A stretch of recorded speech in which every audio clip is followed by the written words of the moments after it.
এই কোরআনে রয়েছে আল ফুরকান। পবিত্র ঈদ উল ফিতরকে কেন্দ্র করে রাজধানী সহ পুরো দেশ আজ উৎসব ও উচ্ছ্বাসের জোয়ারে ভেসে যাচ্ছে। প্রধানমন্ত্রী তারেক রহমানের সঙ্গে ঈদের শুভেচ্ছা বিনিময়কে কেন্দ্র করে যমুনায় নেমে আসে মানুষের ঢল।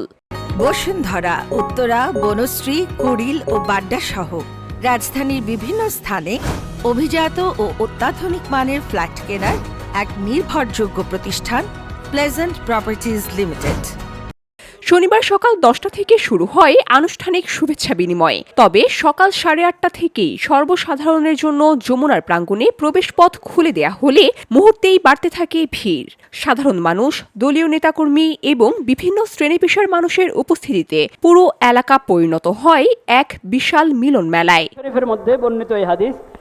এর আগে সকালে রাজধানীর জাতীয় ঈদগাহ ময়দানে ঈদ উল ফিতরের প্রধান জামাতে অংশ নেন রাষ্ট্রপতি মোহাম্মদ শাহাবুদ্দিন এবং প্রধানমন্ত্রী তারেক রহমান। এরপর দুপুর 1:45টার দিকে রাজধানীর জিয়া উদ্যানে গিয়ে মা বাবার কবর জিয়ারত করেন তিনি। এ সময় বিএনপির অন্যান্য শীর্ষ নেতারাও তার সঙ্গে উপস্থিত ছিলেন। পরে রাষ্ট্রীয় অতিথি ভবন যমুনায় ফিরে সর্বস্তরের মানুষের সঙ্গে ঈদের শুভেচ্ছা বিনিময় করেন।